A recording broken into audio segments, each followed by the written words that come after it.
ఖైరతాబాద్ ఉప ఎన్నికకు బీఆర్ఎస్ సన్నద్ధం చేస్తోంది. ఇప్పటి నుంచే కూడా గ్రౌండ్ వర్క్ షురూ చేశారు కేటీఆర్. ఇక కార్పొరేటర్ విజయారెడ్డికి బీఆర్ఎస్ ఆహ్వానం పలుకుతోంది.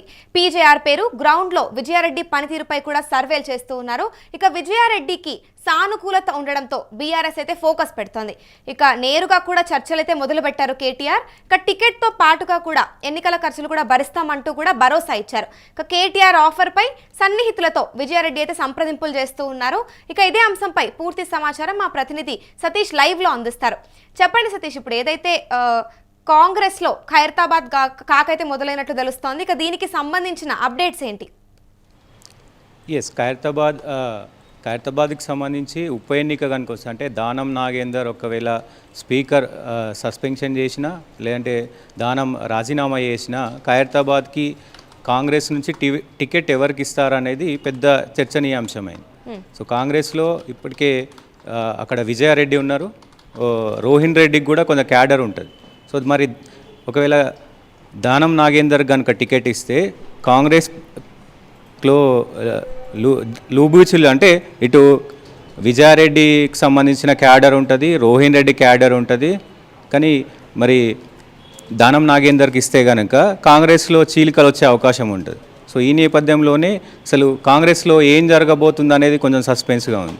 సో కేటీఆర్ డైరెక్ట్గా విజయారెడ్డితో కాంటాక్ట్ అయ్యి సో అంటే క్యాడర్ ఇప్పుడు దానం నాగేందర్కి కూడా బీఆర్ఎస్ క్యాడర్ ఉంది. సో ఇప్పుడు ఆయన బీఆర్ఎస్లో లేడు కాబట్టి ఎవరికి గ్రౌండ్ వర్క్ ఎవరు చేస్తున్నారు, అక్కడ ఖైరతాబాద్లో పేరు ఎవరు వినబడుతుంది అంటే విజయారెడ్డి పేరు వినబడుతుంది. గతంలో బీఆర్ఎస్ నుంచి కూడా విజయారెడ్డి 2 సార్లు కార్పొరేటర్గా గెలిచారు. సో మంచి క్యాడర్ ఉంది ఆమెకు. అంటే రెండు పార్టీలు అంటే కాంగ్రెస్లోనూ క్యాడర్ ఉంది, బీఆర్ఎస్కి సంబంధించిన కూడా క్యాడర్ ఉంది.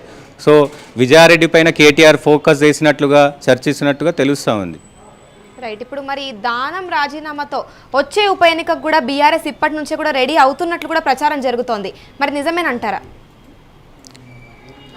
కేటీఆర్ నేరుగా గతంలో జూబ్లీహిల్స్ ఎన్నికలకు సంబంధించి బీఆర్ఎస్ క్యాడర్ మొత్తం కూడా నవీన్కి ఇక్కడ అంటే ముందుగా కాంగ్రెస్ చూసుకుంటే నవీన్ యాదవ్కి లోకల్గా గ్రౌండ్లో ఆయన వర్క్ చేశారు. గ్రౌండ్లో వర్క్ చేసిన విధంగా ఆయనకి కాంగ్రెస్ నుంచి కూడా సపోర్ట్ ఉంది, అటు ఎంఐఎం సపోర్ట్ కూడా ఉంది. సో ఈ నేపథ్యంలోనే ఈయన కాంగ్రెస్ నుంచి గెలవడం కదా. సో ఇక్కడ ఖైరతాబాద్ విషయానికి వస్తే ఖైరతాబాద్లో దానం నాగేందర్కు బీఆర్ఎస్ క్యాడర్ ఉంది. సో ఆయనకు సొంత క్యాడర్ లేదు. ఇక్కడ జూబ్లీహిల్స్లో మాత్రం నవీన్ యాదవ్కి సొంత క్యాడర్ ఉంది, కాంగ్రెస్ క్యాడర్ ఉంది, అటు ఎంఐఎం సపోర్ట్ ఉంది కాబట్టి ఆయన గెలవగలిగింది. సో ఇక్కడ ఆ పరిస్థితులు లేవు కాబట్టి సో మరి దానం ఏం చేయబోతున్నారు?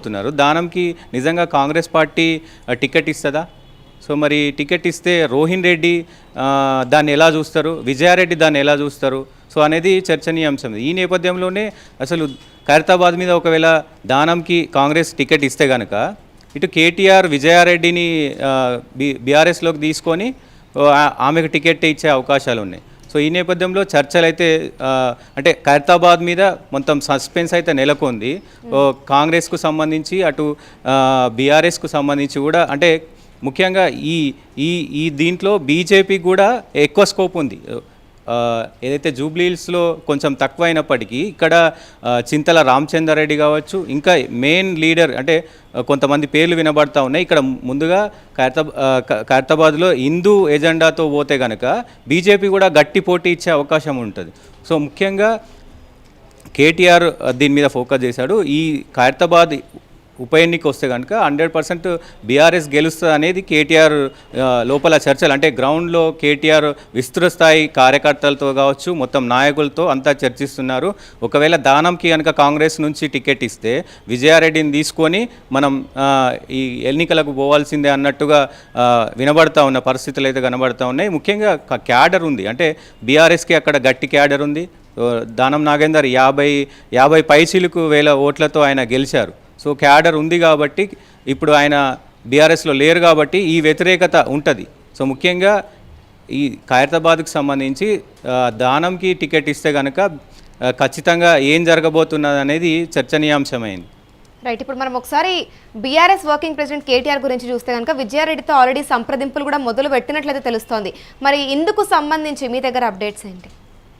ఎస్, అదే ఇప్పుడు గతంలో బీఆర్ఎస్ నుంచి విజయారెడ్డి 2 సార్లు కార్పొరేటర్గా గెలిచారు. సో ఇప్పటికే ఒకవేళ ఆమె చాలాసార్లు అంటే కాంగ్రెస్లో కనుక ఒకవేళ దానంకి ఇచ్చినా ఇంకా వేరే ఎవరికి ఇచ్చినా దానం పేరు 100% వినబడతా ఉంది.